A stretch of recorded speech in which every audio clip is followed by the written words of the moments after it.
Hello दोस्तों, तो फिर से आप लोग को सक्सेस विकास क्लासेस में स्वागत है।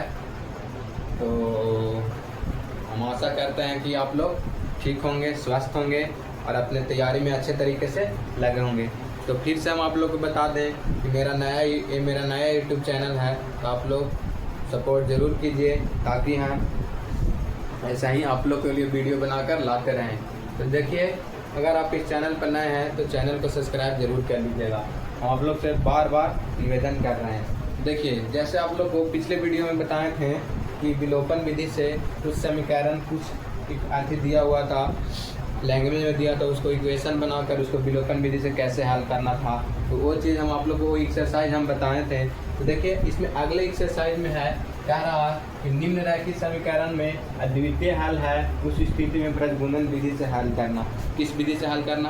प्रजगुणन विधि से हल करना। इसमें तीन तरह का शर्त होता है। एक होता है अद्वितीय हल, एक होता है कोई हल नहीं, एक होता है एक से अधिक हल।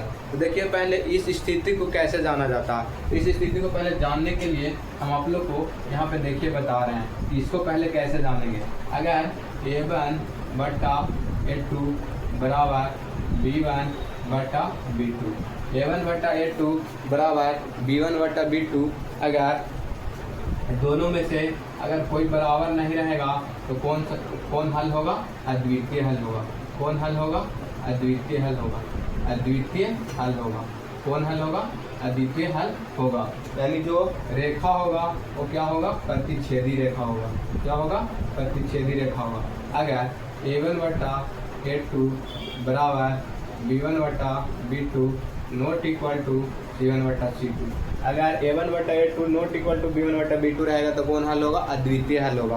कौन हल होगा? अद्वितीय हल होगा। ये आप लोग को ऑब्जेक्टिव में भी ये प्रश्न पूछता है। अगर पूछ देगा A1 बटा A2 बराबर B1 बटा B2 बराबर कौन सा हल होगा, तो अद्वितीय हल होगा। ये आप लोग को शर्त अच्छे से समझना है और इस शर्त को याद रखना है, रिविजन करना है, ताकि आप लोग को एग्जाम में प्रश्न नहीं छूटे। यहाँ से ऑब्जेक्टिव 2 को प्रश्न जरूर रहता है। अगर A1 बटा A2 बराबर B1 बटा B2 not equal to C1 बटा C2 रहता है तो क्या होता है? कोई हल नहीं होता है। क्या होता है?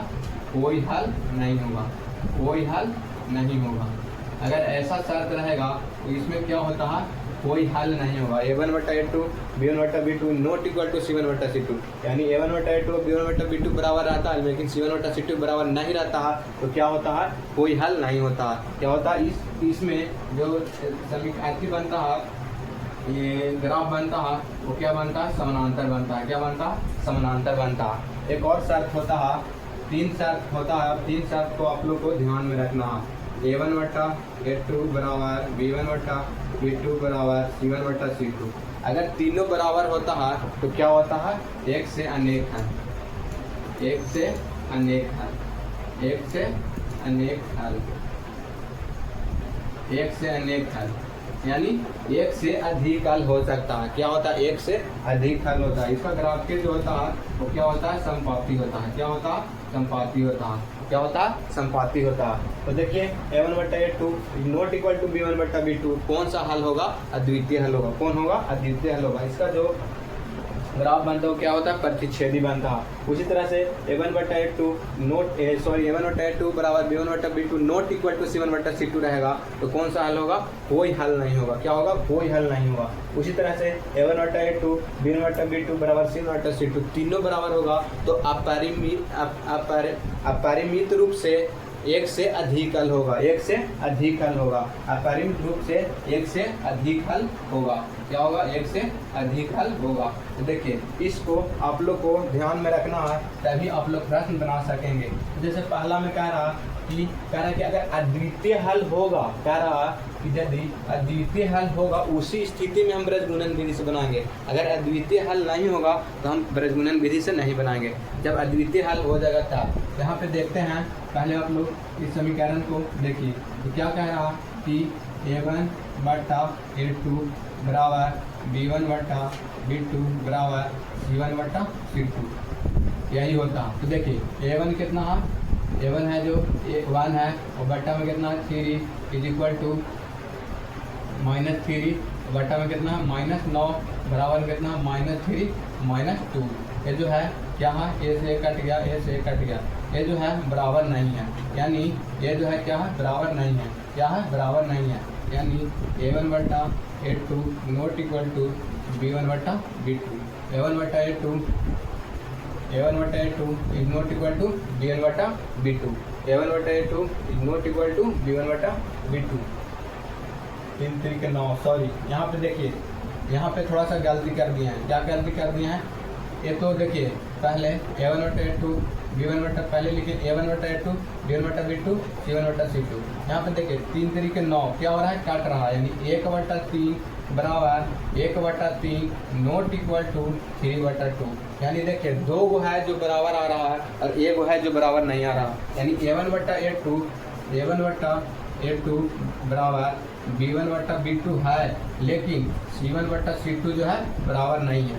A1 बटा A2 बराबर B1 बटा B2 है, लेकिन C1 बटा C2 बराबर नहीं है, तो क्या होगा, कोई हल नहीं होगा। क्या होगा, कोई हल नहीं होगा। क्या होगा, कोई हल नहीं होगा। क्या होगा, कोई हल नहीं होगा। क्या होगा, कोई हल नहीं होगा। तो आप लोग को देखिए क्या हो गया, कोई हल नहीं होगा। तो क्या प्रश्न पूछा कि निम्न रैखिक समीकरण को अद्वितीय हल होगा, जब अद्वितीय हल होगा तभी हम इसको क्या करेंगे, ब्रजगुणन विधि से हल करेंगे। तो देखिए इस शर्त को आप लोग को एक बार अच्छे से कॉपी में नोट कर लेना है, क्योंकि यहाँ से प्रश्न आप लोग का बनता है। जैसे इसको चेक करते हैं, इसको अगर लिखेंगे तो 2x plus 5 minus Y is equal to 0, लिखेंगे 3x plus 2y minus 8 is equal to 0। अब यहाँ लिखेंगे, क्या लिखेंगे, A1 बटा A2 यानी 2/3 इज इक्वल टू B1 बटा B2, यानी B1 की जगह पर इतना है 1 और B2 की जगह पर 2 बराबर C1 बटा C2 यानी माइनस 5/-8, ऐसे क्या हो जाएगा, कट जाएगा, यानी 2 बटा 3 not equal to 1/2 not equal to 5/8, यानी A1 बटा A2 not equal to B1 बटा B2, A1 बटा A2 is not equal to B1 बटा B2। तो देखिए A1 बटा A2 is not equal to B1 बटा B2, ये जो क्या हो गया, अद्वितीय हल होगा। क्या होगा, अद्वितीय हल होगा। तो आप लोग को बताएं कि यदि अद्वितीय हल होगा तो किस विधि से बनाना है, इसको ब्रजगुणन विधि से बनाना है। किस विधि से बनाना है, ब्रजगुणन विधि से बनाना है। तो आप लोग पहले इसको एक बार अच्छे से देख लीजिए, आप लोग इसको स्क्रीनशॉट ले लीजिए। पहले आप लोग ये जो है A1 बटा A2 इसको आप लोग अच्छे से एक बार रिवीजन कर लीजिएगा तीनों को। ये आप लोग को काफ़ी इंपॉर्टेंट है, ये आप लोग अगर समझ जाते हैं तो प्रश्न भी बनाने में आप लोग का आसानी होगा। तो आप लोग इसको एक बार स्क्रीनशॉट ले लीजिए। अब यहाँ कह रहा है अद्वितीय हल होगा, तो इसको क्या करना है, ब्रजगुणन विधि से हल करेंगे। स्क्रीनशॉट लीजिए, हम आप लोग को ब्रजगुणन विधि से बताते हैं। तो अब हम इसको ब्रजगुणन विधि से हल करते हैं। जैसे क्या हो गया, अद्वितीय हल होगा। क्या होगा, अद्वितीय हल होगा, तो क्या करना है, ब्रजगुणन विधि से हल करना। यहाँ पे लिखेंगे ब्रजगुणन विधि से। किस विधि से, ब्रजगुणन विधि से। किस विधि से हल करना, ब्रजगुणन विधि से। तो ब्रजगुणन विधि से हल करने के लिए हम आप लोग के लिए एक फार्मूला लाए हैं, x बटा x, पहले लिखना x y और 1। क्या लिखेंगे, x y और 1। यहाँ पे ऐसे लिख देंगे, यहाँ पे लिखना है BC minus BC, CA minus CA, AB minus AB, BC CA AB, BC CA AB। आप लोग को ऐसे लिखना है BC CA AB। अब यहाँ पे आप लोग को एक चीज़ याद रखना, क्या रखना है, यहाँ पे 12 21 कितना होगा, 12 21 कितना होगा, 12 21 कितना होगा, 12 21 कितना होगा, 12 21, यानी B1 C2 minus B2 C1 equal to, सब क्या होता है, इक्वल टू होता है। क्या होता है, इक्वल टू में होता है। जैसे आप लोग को क्या कह रहा है, अद्वितीय हल होगा तो ब्रजगुणन विधि से हल करना। ब्रजगुणन विधि से हल करने के लिए पहले लिखेंगे x बटा x बराबर y बराबर 1 लिख लेंगे, और यहाँ पे BC CA AB लिख लेंगे। क्या लिखेंगे, BC CA और क्या लिखेंगे, AB लिखेंगे। BC CA और क्या लिखेंगे, AB लिखेंगे। तो यहाँ पे देखिए BC की जगह पर आप लोग को एक ट्रिक याद रखना है। क्या याद रखना है, 12 21। क्या याद रखना है, 12 21। तो क्या लिखें, 12 21। क्या लिखें, 12 21। क्या लिखें, 12 21। अब यहाँ पे क्या करना है, जो A1 A2 B1 B2 ये सब जो है हम उसका वैल्यू लिख लेंगे। तो क्या लिखेंगे, A1 A2 B1 B2 C1 C2। तो देखिए A1 का वैल्यू जो है कितना है, A1 का वैल्यू है 2 है, और A2 का वैल्यू कितना है, सॉरी B1 का वैल्यू कितना है 1 है, और C1 का वैल्यू कितना है -5 है, और A2 का वैल्यू कितना है 3 है, और B2 का वैल्यू कितना है 2 है, और C2 का वैल्यू कितना है -8 है, कितना है -8 है। अब हम यहाँ से क्या करेंगे, अब यहाँ से हम सोल्व करेंगे, तो क्या करेंगे, B यहाँ लिखेंगे x बटा, क्या लिखेंगे x बटा B1 इंटू C2, B1 का वैल्यू कितना है 1 इंटू C2 का वैल्यू कितना है, C2 का वैल्यू -8, और माइनस में है फिर क्या लिखेंगे B2 इंटू C1, B2 कितना है 2, और C1 का वैल्यू कितना है -5, कितना है -5।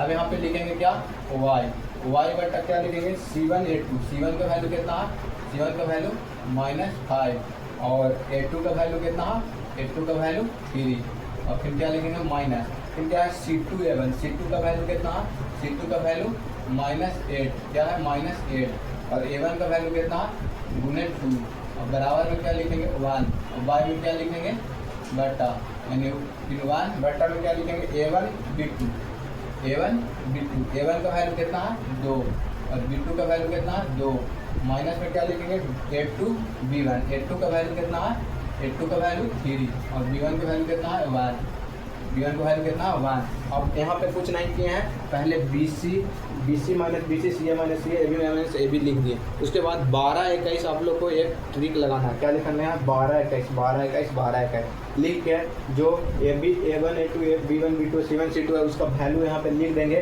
और यहाँ पे सिर्फ क्या करेंगे पुटर कर देंगे, तो आप लोग गुणन कुंडी से बन जाएगा 1/xy -8 प्लस कितना हो जाएगा 5 × 10 बराबर में y बटा -15 प्लस कितना हो जाएगा 16 बराबर में 1 बटा 4 - 3, यानी कितना हो जाएगा x बटा 2 बराबर y बटा 1 बराबर 1 बटा 1। तो देखिए x बटा 2 बराबर y बटा 1 बराबर 1/1। अब यहाँ से चलेंगे x बटा 2 बराबर 1/1, एक बार इसको साथ बराबर करेंगे, एक बार इसको साथ बराबर करेंगे, यानी x बराबर कितना आ जाएगा 2, यानी x का वैल्यू निकल कर कितना आ गया 2 आ गया, कितना आ गया 2 आ गया। उसी तरह y बटा 1 बराबर 1/1, तो y का वैल्यू निकल कर कितना आ जाएगा 1, y का वैल्यू निकल कर कितना आ जाएगा 1, यही क्या हो जाएगा आंसर होगा। x का वैल्यू कितना निकल कर आया 2, और y का कितना निकल कर आया, x का वैल्यू 2 2 4, और y का वैल्यू कितना 1, यानी x का वैल्यू 2 और y का वैल्यू 1। तो देखिए ब्रजगुणन विधि बनाने से अगर अद्वितीय हल होगा तो ब्रजगुणन विधि से बनाएंगे, तो पहले लिखेंगे x y और 1, क्या लिखेंगे फिर नीचे BC minus BC CA minus CA AB minus AB। इतना लिखने के बाद आप लोग को एक ट्रिक बताएं कि क्या लिखना है, पहले 12 यानी 1 2 यानी B1 C2 21 यानी B2 C1, फिर 12 C1 A2 21 यानी C2 A1, फिर 12 A1 B2 minus A2 B1। इतना लिखने के बाद 12 21 तीनों में लिख देंगे। इतना लिखने के बाद A1 A2 B1 B2 C1 C2 का यहाँ से वैल्यू आप लोग को नज़र आ रहा है कि A1 A2 B1 B2 C1 C2 का वैल्यू वहाँ पे रख देंगे।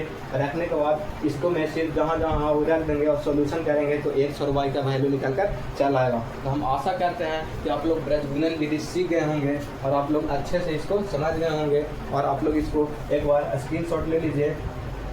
फिर हम आप लोग को इसमें जो आगे प्रश्न है उस प्रश्न को बताते हैं कि अगर अद्वितीय हल होगा तभी हम इसको क्या करना है, ब्रजगुणन विधि से हल करना है। तो आप लोग एक बार इसको स्क्रीनशॉट ले लीजिए। अगला जो प्रश्न है वो जो कितना नंबर प्रश्न है, 3rd नंबर है, उसमें आप लोग को बताते हैं कि कौन सा हल होगा, और अगर अद्वितीय हल होगा तो ब्रजगुणन विधि से बनेगा और नहीं होगा तो ब्रजगुणन विधि से नहीं बनेगा। ये भी प्रश्न आप लोग को 2 नंबर और कभी कभी 5 नंबर में बोर्ड एग्जाम में पूछता है। तो ब्रजगुणन विधि आप लोग अच्छे से सीख लीजिए। ये वाला जो ट्रिक है, ये ट्रिक बताएं, ये ट्रिक जरूर जरूर आप लोग माइंड में रखिएगा।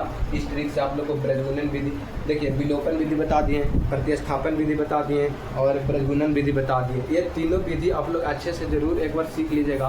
ये तीनों आप लोग रिवीजन करके जाइएगा, आप लोग को यहाँ से प्रश्न बनेगा ही बनेगा। और जो अभी बताएं कि अद्वितीय हल, एक कोई हल नहीं, एक से अधिक हल, ये भी आप लोग देख लीजिए, यहाँ से ऑब्जेक्टिव आप लोग को बनता है। तो आप लोग इसका स्क्रीनशॉट ले लीजिए। हम आप लोग को फिर तो देखिए 3rd नंबर प्रश्न में जो है वो क्या कह रहा है।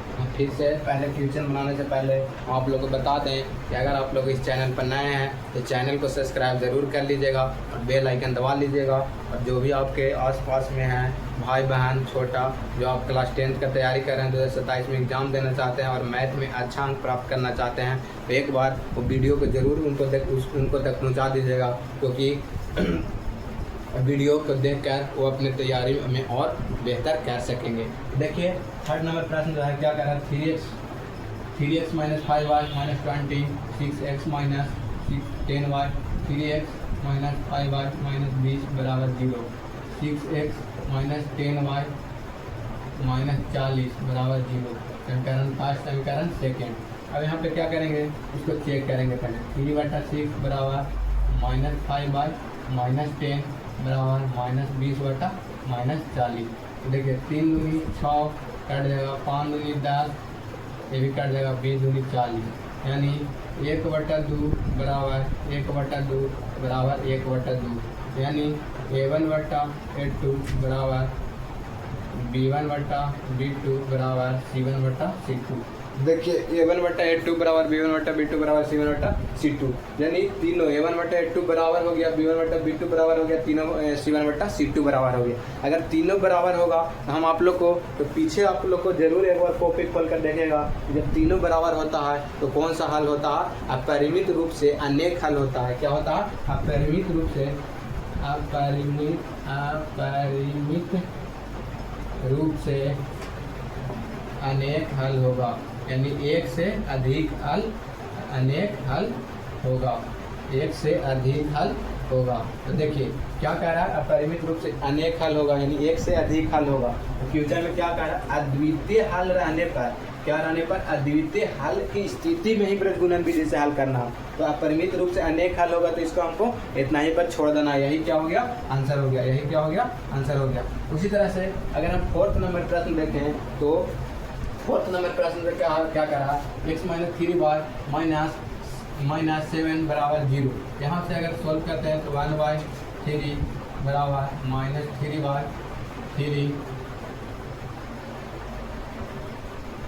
माइनस 3/3 बराबर 7 minus 7/-15।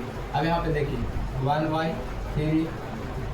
Minus 3 minus 3 minus minus cut गया, 3 से 3 कट गया, नॉट इक्वल टू 1, ए से ये भी कट गया, नॉट इक्वल टू 7/15 7/15, यानी A1 बराबर A1/A2 not equal to B1/B2, A1/A2 not equal to B1/B2 not equal to C1/C2, यानी A1/A2 नहीं बराबर है B1/B2 के, नहीं बराबर है C1/C2 को। तो इस स्थिति में क्या होता है, इस स्थिति में अद्वितीय हल होगा। क्या होगा, अद्वितीय हल होगा। क्या होगा, अद्वितीय हल होगा, अद्वितीय हल होगा, अद्वितीय हल होगा।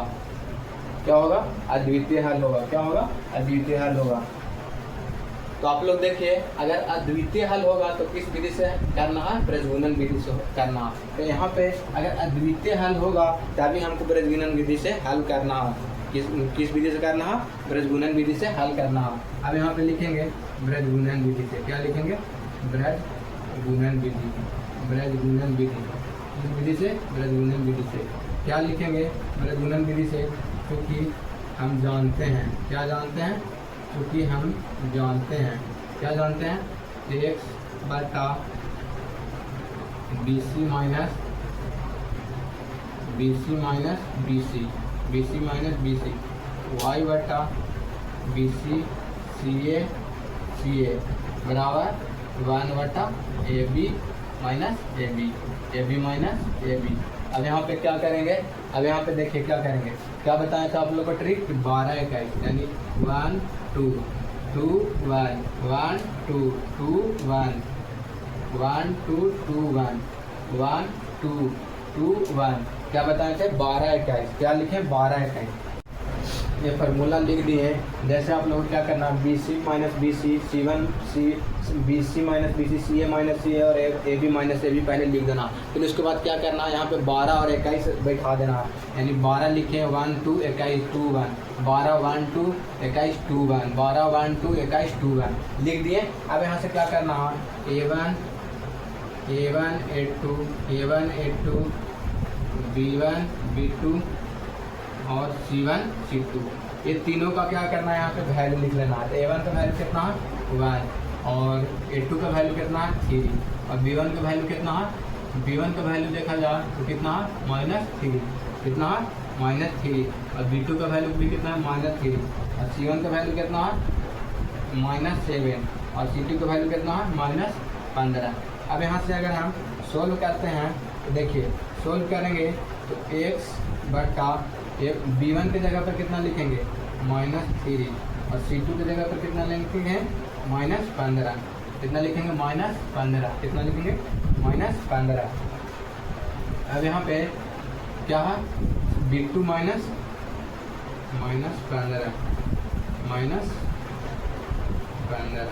और यहाँ पे क्या है माइनस B2 का वैल्यू कितना है -3 इंटू कितना है फिर C1 का वैल्यू कितना है -7, कितना है -7। इसी तरह से यहाँ पे y का वैल्यू लिखेंगे तो y का वैल्यू लिखेंगे C1 का वैल्यू कितना है, C1 का वैल्यू -7 इंटू A2 का वैल्यू कितना है, A2 का वैल्यू 3 फिर माइनस लिखेंगे फिर कितना C2 का वैल्यू कितना है -15 इंटू क्या है A1 का वैल्यू कितना है 1 फिर 1 बटा में क्या करेंगे लिखेंगे कि A1 का वैल्यू कितना है 1 और B2 का वैल्यू कितना है -3, कितना है -3 माइनस A2 का वैल्यू कितना है 3, कितना है 3 और B1 का वैल्यू कितना है -3, B1 का वैल्यू कितना है -3, A2 का वैल्यू कितना है 3 और B1 का वैल्यू -3। अब यहाँ से अगर हम सोल्व करते हैं तो क्या होगा, लिखेंगे x बटा 45 -45 यहाँ पे क्या होगा -21, कितना हो जाएगा -21 बराबर में लिखेंगे y बटा 21 यानी -21 और प्लस में क्या हो जाएगा 15, प्लस में 15 बराबर में क्या होगा 1 बटा कितना होगा -3 फिर क्या होगा -3 और प्लस में क्या होगा 9, प्लस में क्या होगा 9। यहाँ पे अगर लिखेंगे तो x बटा 45 में से 21 जाएगा, कितना बचेगा 5 में से 1 गया 4 में से 2 गया 2 24 बटा y बटा कितना लिखेंगे -6 आएगा, क्या आएगा -6 आएगा।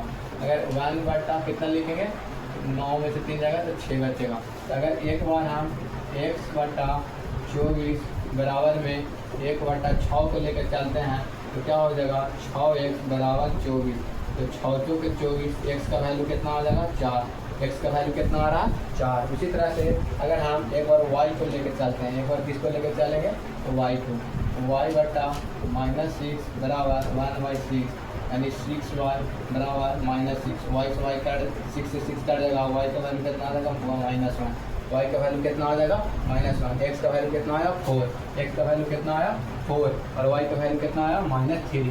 तो देखिए x का वैल्यू 4 और y का वैल्यू -1, x का वैल्यू 4 और y का वैल्यू -1। तो देखिए ये आप लोग को इक्वेशन बनकर कैलकुलेशन बनकर तैयार हो गया।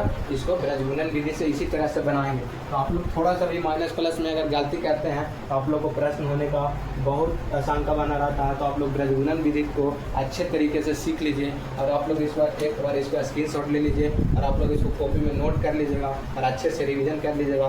आज भर के लिए इतना ही रहने देते हैं क्योंकि ब्रजगुणन विधि इतना भी आसान नहीं है जितना आप सोच रहे हैं। आप लोग एक बार इसको अच्छे से 2-3 बार रिवीजन करिएगा। इस फार्मूला को देखिएगा कैसे लिखा जाता है। पहले BC माइनस BC लिखेंगे, फिर CA माइनस CA लिखेंगे, फिर AB माइनस AB लिखेंगे और फिर 12-21 आप लोग को लिखने के बताए हैं। 12-21 लिख देंगे और लिखने के बाद जो A1 A2 B1 B2 का वैल्यू लिख देंगे और यहाँ पर रख देंगे और रखने के बाद आप लोग को सोल्व करना है। तो सोल्व करते समय आप लोग को ध्यान देना है क्योंकि यहीं पे सोल्व करने में गलती हो जाता है तो आंसर गलत निकल कर चला जाता है। तो आप लोग इसको एक बार अच्छे से स्क्रीनशॉट ले लीजिए। आशा करते हैं आप लोग सीख गए होंगे और आप लोग कमेंट जरूर कीजिएगा कि वीडियो कैसा लगा और आप लोग का सपोर्ट हमको आगे तक ले जाएगा। तो आप लोग ज़रूर चैनल को सब्सक्राइब कर लीजिए अगर आप लोग इस चैनल पर नए हैं। तो ठीक है, मिलते हैं अगले वीडियो में। इसको अच्छे से आप लोग रिवीजन करके आइएगा, अगले वीडियो में और अच्छे से हम तरीके से बता देंगे। तो मिलते हैं अगले वीडियो में। धन्यवाद, love you, take care, bye bye.